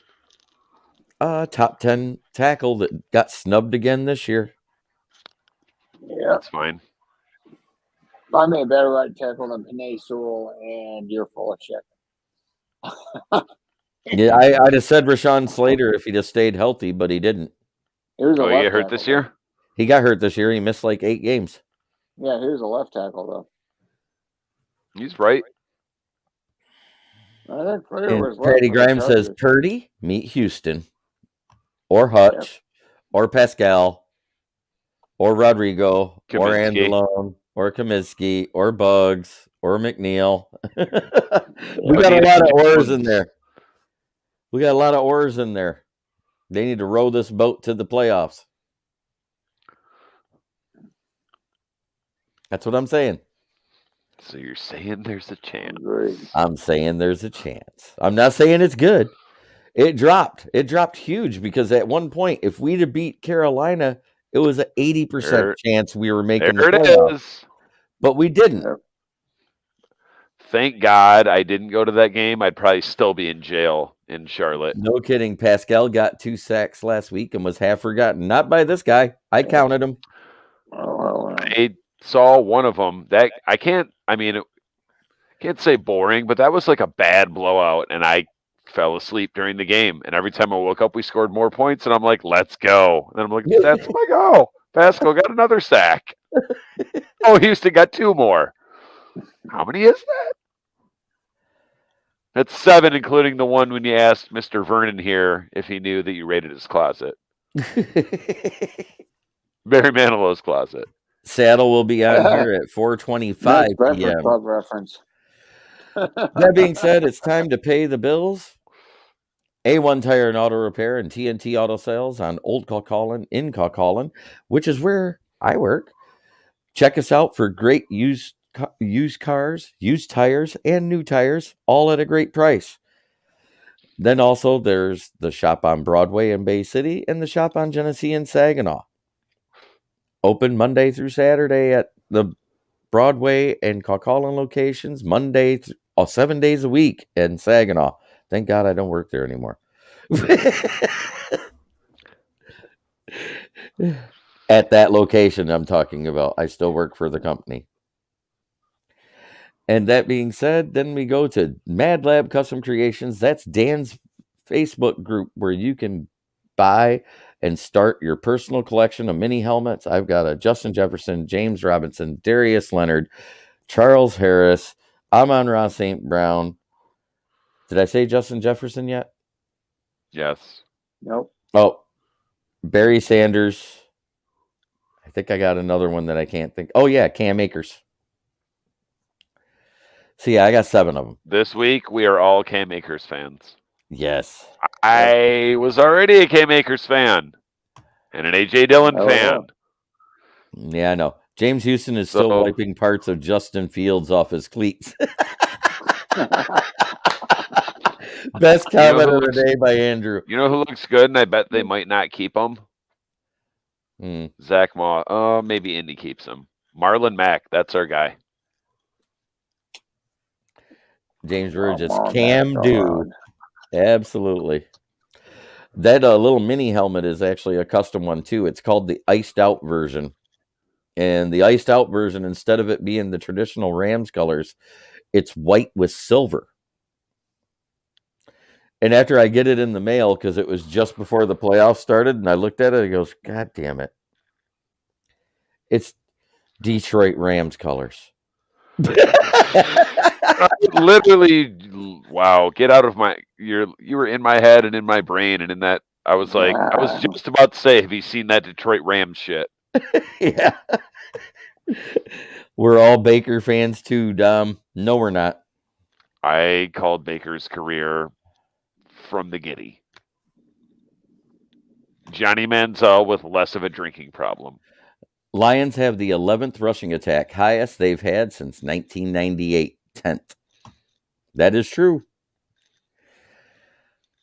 And that's awesome.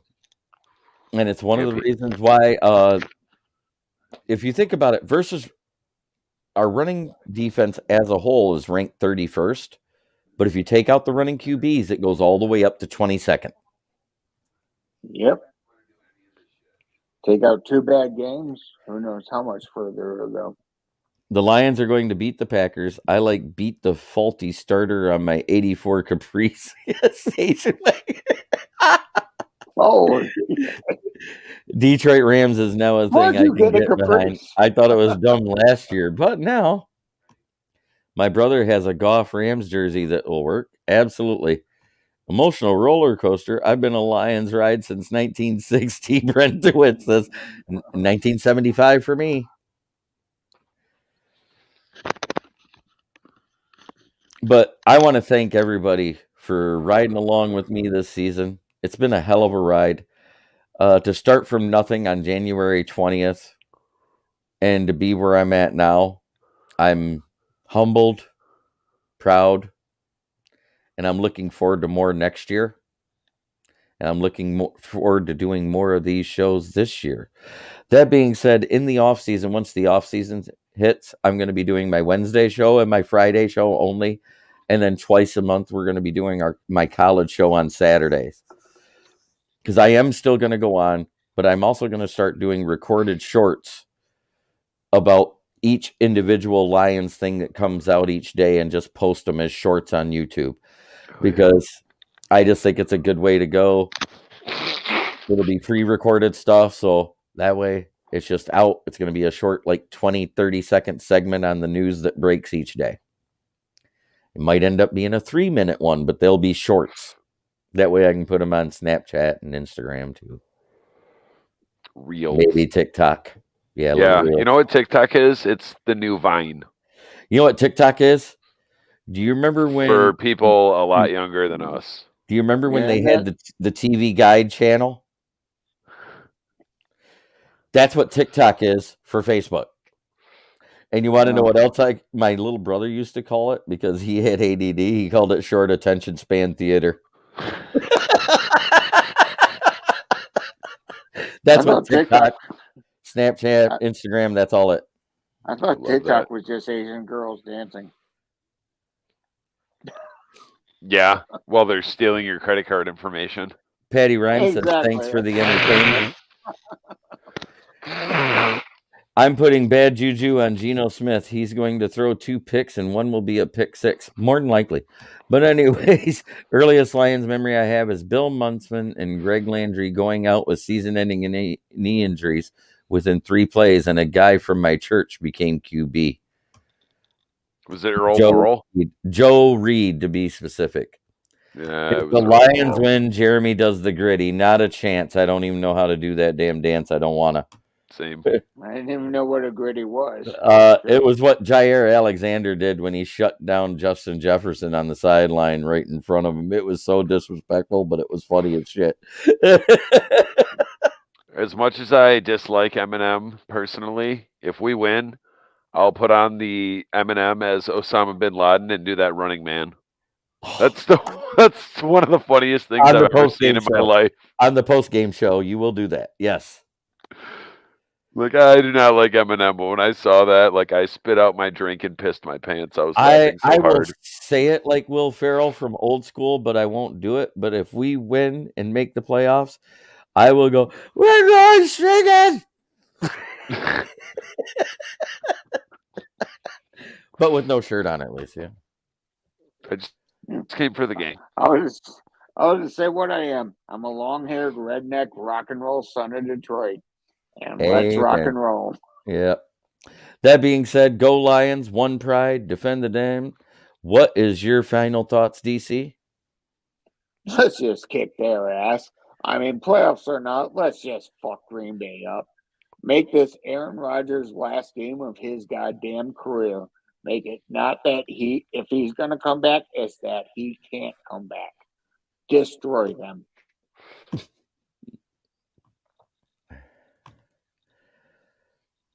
I said the same thing. Like, just win the game, even if we don't get in the playoffs. And the other thing I said was, can someone please end Aaron Rodgers' career? James Houston on an NFL record 8th sack in the first quarter and a half. Wait. I got David Bakhtiari already dead. Anybody remember Happy Days? Yeah. Hutch and Houston get together like the Malachi brothers and put a Malachi crunch on Aaron Rodgers. Tuesday, Wednesday, Happy Days? You mean like kind of like the Wonder Thursday, Twins? Friday, Happy Days. The Wonder Twins coming in, be like form of Clunk, kill Aaron Rodgers. And the Cheesers home, deeply unhappy. It matters. Send even. Fall on Roger collarbone by accident. Or step backwards on his ankle on accident. Quote. Except there has to be somebody bigger than Hutch and Hutch, Pascal, or Houston. I'm saying Aleem McNeil, pull an Ndamukong Suh. I was just about to say, I'm like, he's not a Ram anymore, but I was going to say, like, if he was still a Ram, after he helps them win, he could fly to Green Bay, get traded to us, and just give Aaron Rodgers the good 1-2. What did he do? It wasn't even Rodgers, or was it? It was their O-lineman, Diedrich Bader-Smith. Yeah. You like kick him in the head or kick him in the ribs, step on his neck, run like hell. All right. Is that your final thought there, Dom? Yes, that was it. That was the one. Final. That's Homer Simpson. DC, can you take out Rodgers' collarbone? If I had a, he's got a longer trip than we would. Are you going live with the Sunday game or no, Dom? I don't know. Don't know what I'm doing. I don't even know if I'll be here or not because, like, I kind of made plans, and then my buddy asked me about something, and I'm like, I really just want to gather as many people together as I can. Right. I might move all my couches in my basement and put my big TV down here and be like, all you motherfuckers better be here. The last time we did that, we lost to Justin Tucker on a 60-yard field goal on Sunday Night Football. You know what? You better not do that. Yeah. Reverse juju. Oh, that being I don't said, have a Packers jersey. Is too.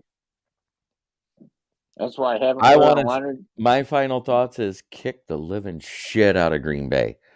I don't care whether the playoffs are on the line or not. I want to see Karen Rodgers crying and whining in the presser again and saying, I can't believe I got beat by that team again. Anyways, the other one is the same one I always do. Try every day to be a better person than you were the day before, because that's the only way to make the world a better place. This has been Kneecap Biting with Smokin Jeremy B. I want to say thank you to everybody who's been on this show over the past year. We got David Pike, Big Dan Davis, Quinn Cook, Brendan Cook, Logan Erickson, Dan Leonard, DC, Richard Head. My God, Chicken Nugget King. Chicken Nugget King, Cass Jones, Dom DeRubis, Will Vogel, Jordan Pennington, Jordan G-Dub, Jacob Dunn, Shannon Craig Gregory. Don't forget Chris. Manny. Chris from Wisconsin. Yep, Chris from Wisconsin. Yep. Manny Mancrat. Yeah, all of you guys. Thank you for being a part of my show. My show is good when I do it on my own, but you know what? It's better with people, because it's better to have a sounding board and a difference of opinion every now and then, even if it's a shitty same old Lions statement. prove me wrong, Lions. Or Patty Grimes. Prove us right. Send me an email, smokinjeremyb@gmail.com, and the next time I do the fan show next Friday, you can be on. Patty, isn't that a girl's name? We want to have Patty on. Patty's awesome. James, you too. Knitters, and enjoy Sunday, y'all. I am not afraid to put that out there, because guess what? I have nothing to hide. That's my show email. I use it all for show stuff and writing my articles. That's what it's for. Fair enough. I don't even get sales ads from anybody on it, because that's all I do. No. I know. But thank you again, everybody. It's been a wonderful year. Let's hope it keeps going. I want to have another Victory Monday post game. Hell yeah. Brent DeWitt says, great show, guys. I seen that John Robinson didn't make it on, but John Robinson is a great fan, and he's one of our older fans of the Lions too. James Burgess, 9-8. You're absolutely right. I'm going to end it with one statement. And the next Lions home game will be Die Hard night. Free admission to anybody who was alive and watched the last time the Lions won a championship. Go Lions. Later, players. All right, Bo Gagrius. Have a great evening, everybody. Dom bounced quick.